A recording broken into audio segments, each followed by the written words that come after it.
Halo, selamat pagi. Okey, saya Cikgu Lee Mentin. Cikgu akan mengajar kamu subjek biologi. Ada di antara kamu yang memang sudah bersama Cikgu 3 tahun, tapi ada di kalangan kamu yang Cikgu belum kenal rupa. Cikgu kenal nama Faik, siapa lagi, Petrus, Natalia juga kenal, and then Niru yang Cikgu baru tahu nama si malam, belum sempat Cikgu kenal muka kamu lagi.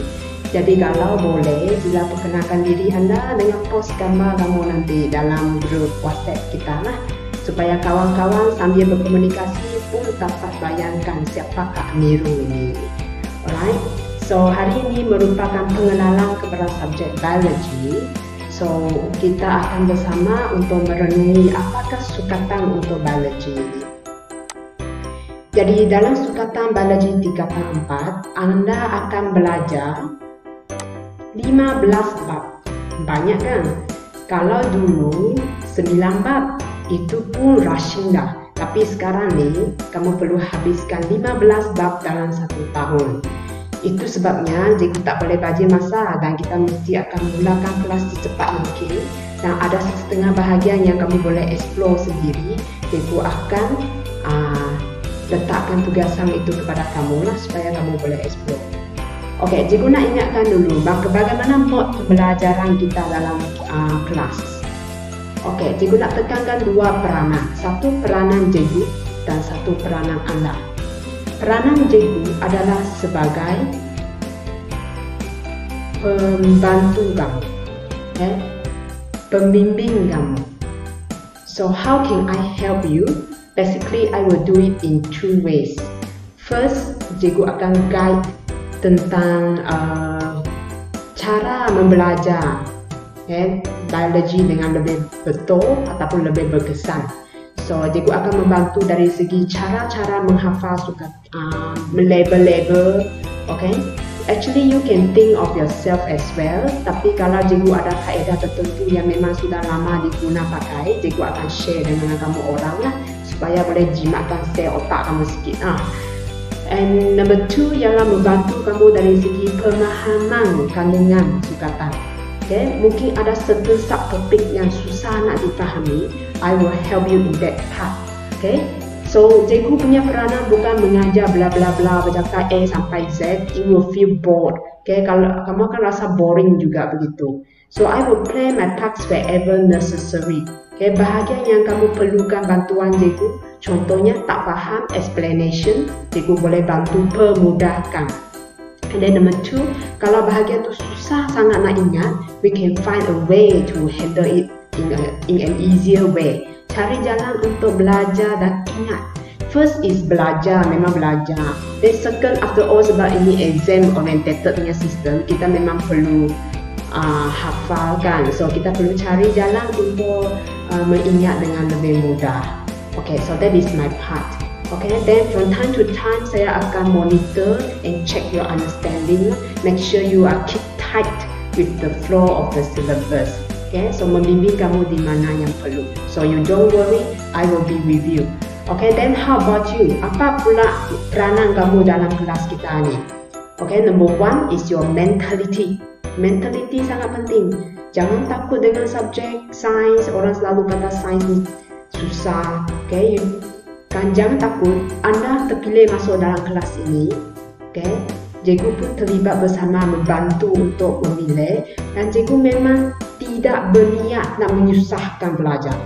Okay, kalau pelajar tu memang nampak kurang dapat handle subjek aliran sains, Cikgu awal-awal sudah bincang dengan pihak pentadbir, kalau boleh tolonglah jangan masuk dalam aliran sains. Okay, kita tengok dari segi keputusan dan sikap kamu handle pelajaran. So you are in this class means kamu memang orang yang sesuai sebenarnya dari segi pengetahuan, dari segi kamu punya sikap mengendalikan pelajaran. Memang orang yang tahan lasak lah, yang boleh explore dalam aliran sains. Okay, so mentality itu penting. Okay, kalau dari awal kamu kata susah, then it will be difficult. But if from the beginning you tell yourself, asal saya usaha, saya boleh, then that will be a different conclusion. Alright? Dan mentality terhadap online learning penting. Jangan rasa down dengan online learning. So online learning can be fun kalau kita cari pelbagai cara untuk berinteraksi. Online learning dia menjadi boring dan dull. Sampai kita rasa, cikgu post gambar saja kan, tak cakap macam mana lah nak faham kan. Tapi kita boleh cari jalan untuk berinteraksi. So cikgu tahu kamu ada kekangan internet dan sebagainya. So I'm looking for a better way for us as well, suitable for our class. Kita tak dapat ikut-ikut dengan cara orang lain. Kita boleh rujuk kaedah orang lain, tapi kita pilih yang paling sesuai dengan kelas kita. That's why cikgu mulakan pembuatan video untuk hari ini lah. Selepas meninjau feedback daripada kamu orang. Alright, so be positive. We can make it. It can be very fun. It can be done positively. So sikap itu paling penting. So, tak nak membagi masa. So, di sini ada 15 bab ya. So, kamu nampak bab 1 itu adalah tentang pengenalan kepada biologi. Yang kedua pula, dalam bab ini kamu akan explore tentang sel. Sel tumbuhan, sel haiwan. Basic kepada tingkatan 1 sebenarnya. 3, 4, 5, 6. Kita zoom masuk ke dalam sel. Kita tengok membran untuk bab 3. Bab 4, kita tengok bahagian sitoplasma dia, cecairnya. Dan bab 5 kita fokus kepada enzim sahaja, sejenis protein yang ada di dalam sebiji sel. Dan bab 6 kita fokus kepada nukleus sahaja. Jadi bab 3 sampai 6 sebenarnya kita zoom in into chapter 2. Kita fokus ke dalam bab 2. Dan starting from chapter 7 kita akan mula mengkaji sistem-sistem dalam badan. Dekat form 1 bab 2 kita pernah belajar banyak jenis sistem, tapi kita sentuh sepintas lalu. So now that we will go into detail. Respiration, form 3 kamu pernah belajar tentang pernafasan. And then we have respiration system. And then we have nutrition, pencernaan. Kamu akan belajar tentang perut, usus. Transport in human, pengangkutan. Ini tentang jantung, salur darah. Pernah dibelajar di form 3. Keimunan, form 2 kamu pernah belajar. Cikgu ingat ini bahagian yang kamu tak berapa suka. Dia melibatkan antibody, yang ada graf itu. Yang ada graf. Keimunan aktif, keimunan pasif. And then chapter 12, coordination and response. Ini adalah tentang saraf. Saraf, otak. And then 13, homeostasis. Ini form 1 bab 3 kamu pernah sentuh sikit. Homeostasis ini ialah kala atau suasana di dalam badan kita. Suhu dalam badan, air dalam badan, kandungan oksigen, karbon dioksida, semua perlu maintain pada tahap yang best, yang optimum, macam 5-star hotel. Baru sel kita boleh hidup dengan sihat. So itu pasal homeostasis, how to control. 14, support, ini tentang tulang. Tulang. And then 15, reproduction. Ini link balik kepada form 1 chapter 4, pembiakan. So all the things we explore kamu pernah tengok di menengah rendah, kecuali 1-2 bab lah yang baru tadi, yang tentang sel. Bab 3 is something new. And then chapter 6 pun sesuatu yang baru lah. 3, 5, 6 ini agak baru. Yang sistem-sistem dari bab 7 sampai penghujung sebenarnya kamu sudah ada basic. So we just explore further so that you will be more specialized. Anda akan menjadi orang yang lebih mengkhusus, in the subject biology. Alright, so itu pengenalan kepada sukatan kita. So apakah mod pembelajaran yang kita akan gunakan untuk kelas biology? Selepas meninjau feedback dari kamu orang, cikgu memilih untuk guna kaedah YouTube. So next look at the other slide. Jadi bagaimanakah kita akan belajar bersama dalam alam maya ni sementara kamu belum turun sekolah? Kita akan belajar dalam alam maya guna internet. So untuk pelajar yang lain kurang mengizinkan, kamu boleh baca menggunakan buku teks. Untuk sesiapa yang lain masih okey sikit, kamu boleh buka video dalam YouTube yang cikgu share. Kadang-kala cikgu akan memberi penerangan sendiri, kadang-kala cikgu akan guna video yang dibuat oleh cikgu-cikgu lain yang memang bagus penerangan dia. So kaedah kita majoriti akan menggunakan YouTube. Okay, so Google Meet mungkin kurang sesuai kerana Google Meet ni cikgu dapati banyak pelajar yang lain kurang stable. So kita akan guna kaedah YouTube, memandangkan kebanyakan pelajar boleh tengok video di dalam YouTube kan. Okay, so cikgu akan buat penerangan, lepas tu rakam dan letak dalam YouTube lah. Okay, apakah langkah pembelajaran kita semasa belajar menggunakan YouTube? Cikgu nak kamu buat 3 perkara. 3 perkara setiap kali kamu belajar menggunakan YouTube. Mula-mula cuba faham dan baca buku teks. Itu memang asas kepada pembelajaran. Okay, semua yang patut kita fahami ada dalam buku teks. So, cikgu akan terangkan dengan ringkas, tapi kandungan yang lengkap ada dalam buku teks. Jadi, mesti baca buku teks. Lepas tu, langkah kedua, cikgu biasanya akan lampirkan dengan link. Link untuk kamu tengok dalam YouTube lah. Jadi, pelajar boleh buka link yang cikgu bagi itu dan cuba tonton link dalam YouTube seperti mana cikgu buat hari ini. Cikgu bagi kamu link kan, kamu tekan link itu, baru kamu nampak video cikgu ni kan. So, lepas kamu tonton video, cikgu nak kamu buat perkara berikut. Tuliskan nama anda pada ruangan komen selepas anda tengok sesuatu video. Okay?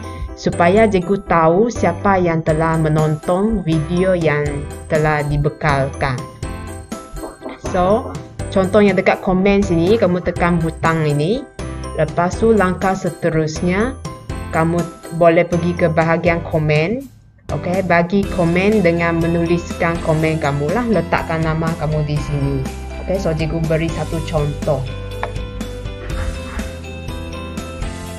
Okay, lepas tu langkah ketiga, sila buat tugasan yang cikgu berilah. Okay, so sometimes cikgu akan bagi dalam bentuk link. Kadang-kadang cikgu akan minta buat pada sekeping kertas. So, bergantung kepada kesesuaian situasi. So, lepas pelajar siap, sila hantar secara peribadi kepada cikgu. Jangan post dalam grup, nanti grup akan jam dengan semua gambar tu. Okey, macam mana kita nak mengekalkan hubungan kita dalam alam maya ni bila belajar secara online sebab kita tak saling berkenalan, belum nampak muka masing-masing. So, cara kita yang pertama yang paling penting ialah komitmen masing-masing. Kerana komitmen boleh melahirkan rasa kepercayaan di kalangan kita. Okey, so komitmen boleh melahirkan rasa kepercayaan di kalangan kita. So, apa maksudnya komitmen di sini? Komitmen maksudnya kalau sekarang pukul 8 ialah waktu untuk belajar. Okay, so cikgu harap pukul 8 pelajar dengan cikgu sudah bersedia untuk belajar. Contohnya cikgu sendiri pukul 8 nak bersedia, cikgu perlu hantar anak-anak pergi ke rumah pengasuh. Pastikan suasana saya senyap, baru saya dapat bersama anda juga. Okay, so itu maksudnya komitmen. Okay, kita beri keutamaan kepada ruangan kita ni. Cikgu beri keutamaan kepada kamu. Jadi cikgu letakkan anak pergi ke rumah pengasuh, baru cikgu dapat bersama kamu kan. So cikgu pun harap kamu boleh letakkan keutamaan kelas kamu di tempat pertama. Kalau ibu suruh pergi pasar ataupun turun kebun, kalau dapat sila minta dengan ibu bapa, kata ini waktu belajar, saya harap dapat belajar. Okay? Sebab kalau ikutkan ini memang masa kamu di sekolah. Okay? So, jangan bagi benda lain pergi mengganggu waktu kita belajar ini. Okay? Apa-apa yang perlukan bantuan, cikgu rasa ibu bapa pun memahami. Mereka akan sudi tunggu kamu habis belajar baru kamu ikut pergi pasar ke atau pergi tempat lain lah. Okay? So, minta bantuan ibu bapa untuk membantu kamu mematuhi waktu belajar. So, kalau kehadiran anda sentiasa bagus, seperti cikgu setiap kali hadir kelas, dan kita memang boleh saling mempercayai. Kalau sekali-sekala tidak dapat, kita pun faham lah, kan? Okey, bagaimana kita boleh belajar secara online dengan sistematik? Okey. Pembelajaran online ni dia sangat memerlukan disiplin. Yang pertama, mentaliti kita perlu positif. Kita perlu fikir positif. Jangan fikir online ni susah, tak dapat login. Jangan fikir banyak yang negatif. Okey, kalau susah nak login, cari cikgu, minta bantuan cikgu. Macam mana saya nak login? Tanya cikgu sampai kamu dapat. Sebab semua benda ni cikgu pun belajar juga. Okay, belajar dari YouTube, belajar dari seseorang juga. So, Yang penting kita explore, menerokai. So kalau pelajar hadapi apa-apa masalah dari segi account ke apa-apa, sila bincang dengan cikgu, jangan terus mendiamkan diri. Dan itu maksudnya sudah putus asa dan mengalah. So kita perlu mentaliti positif untuk explore dan terokai. Sebab ini memang zaman yang canggih. Kamu ada handphone, banyak benda yang kamu boleh buat dengan handphone kan. So sekarang ni kita nak terokai bagaimana nak belajar menggunakan handphone dengan lebih berkesan. So kalau ada masalah, boleh chat dengan cikgu. Seterusnya ialah perlu patuhi jadual. Seperti tadi yang cikgu katakan, utamakan waktu belajar kamu. Kira ini waktu belajar kamu. Contohnya kalau cikgu di rumah, bekerja dari rumah, saya pun anggap ini waktu saya bekerja di sekolah. Jadi, saya pastikan tak ada orang yang mengganggu di tepi. Baru dapat saya sediakan kelas dengan lebih bagus kan. So seperti itu juga cikgu nak minta pelajar, kalau ini waktu sekolah kamu, sila lindungi waktu sekolah ini. Jangan biarkan benda lain pergi mengganggu kita. Lepas tu ada pelajar yang lupa jadual, dia kata. So cikgu ada share satu video, nanti kamu boleh tengok macam mana kita boleh letakkan jadual belajar ni dekat skrin handphone. Jadi kita boleh sentiasa merujuk pada jadual dan tidak akan lupa lah. Iaitu lupa masuk kelas ke apa. Ketiga, siapkan latihan pada hari yang sama. So perlu disiplinkan diri, siapkan latihan dan hantar pada hari yang sama. Paling pun hantar keesokan hari. Jangan tunggu lepas 1-2 minggu tiba-tiba semua dihantar serentak kepada cikgu. Cikgu pun akan tertunggaklah kerja jadinya. So harap kita boleh bekerja sama. Pelajar siapkan latihan terus pada waktu tertentu. Contohnya pukul 8 sampai 9 waktu sains, 8 dan 9 cuba siapkan. Sebab video yang cikgu bagi pun tak panjang masa. So dalam 60 minit itu, 5 minit digunakan untuk belajar. Mungkin kamu spend lagi 15 minit untuk tengok buku teks dan cuba jawab latihan, dan sudah boleh dihantar dalam masa 1 jam itu. Dan yang kalau ada bahagian yang tak faham, mesti tanya sehingga kita faham lah. So boleh chat dengan cikgu ataupun tanya dalam grup.